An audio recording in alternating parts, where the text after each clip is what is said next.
name is Scott. I'm the owner of Slow Bike and Run, and I've been asked to give you a few pointers on bike safety.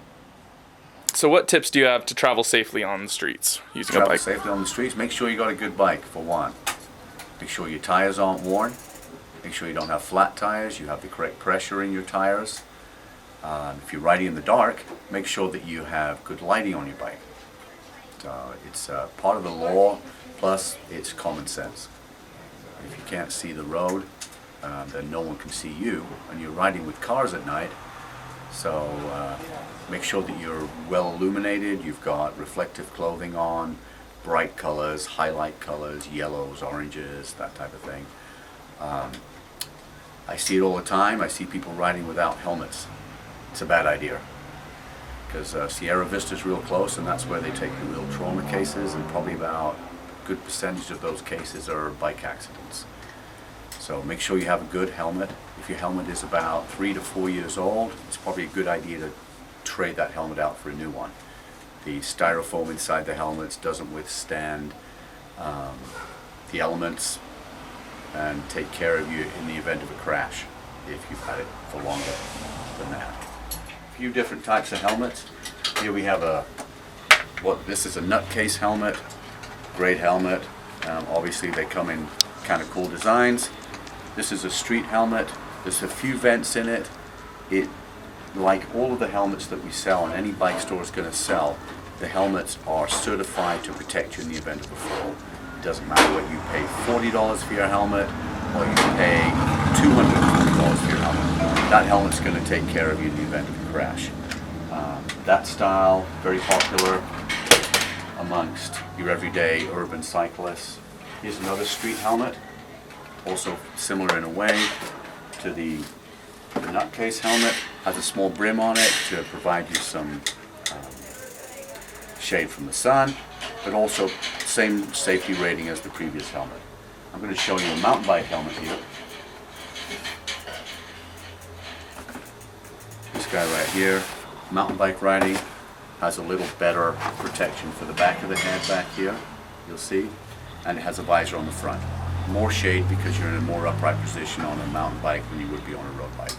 That can pop off, that front visor, and you can use it as a road helmet for road cycling. But safety-wise, wear a helmet. That's the key. Don't go out there without one. Lights.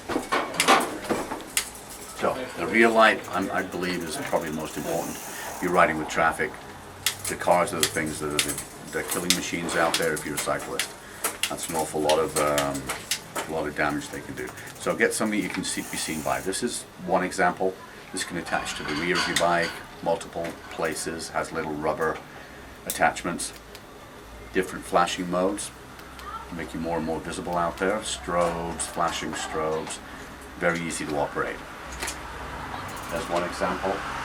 Here's a fairly inexpensive kit called front light and rear light.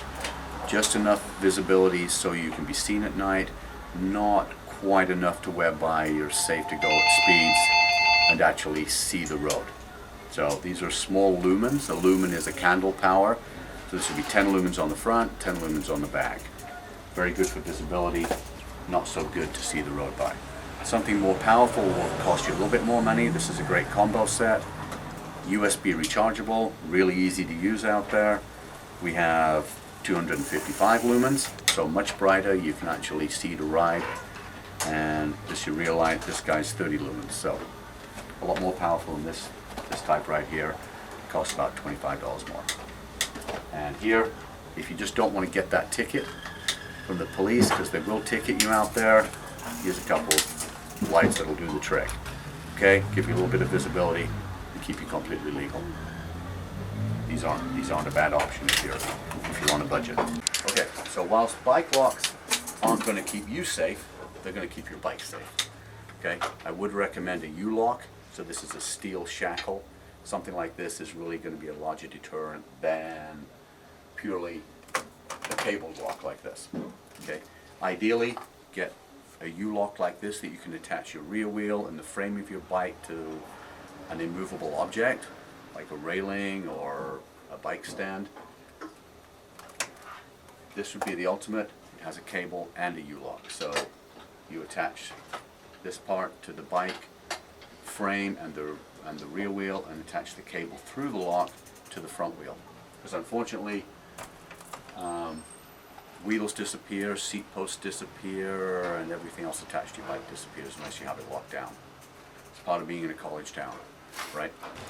So when locking up your bike, the best lock available is always a U-lock. And when you're locking it, it's important to get your wheel along with your frame in it.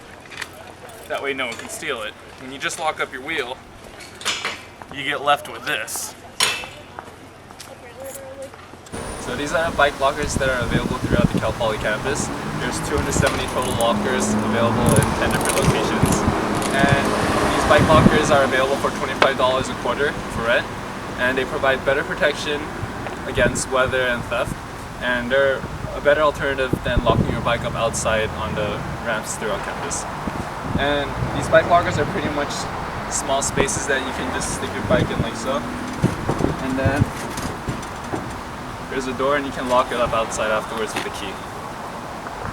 So in case you ever have any troubles with your bikes, there's bike repair stations located, 3 of them around campus. One right here by Dexter's Lawn, one up by Sandwich Factory, and another one over in PCV. To use it, you just load your bike up and hang it by the seat, and then it's right there for you to use. There's multiple amounts of tools for you to use. So you have Allen wrenches, you have screwdrivers, flathead and Phillips, multiple crescent wrenches, and even tools to take the tires off your bike in case you have a flat. Also, if your tires just need more air, there's a bike pump right here to fill them up. So another important factor of bike safety is make sure you follow all the laws. Some of the most common violations at Cal Poly are making sure you always stop at stop signs, it's important to make sure you walk your bike in walk-only areas. Make sure you do not bike with both headphones in. Do not bike on sidewalks or on the opposite side of the road. When approaching an intersection, it's important to use your turning signals. Right, left, stopping.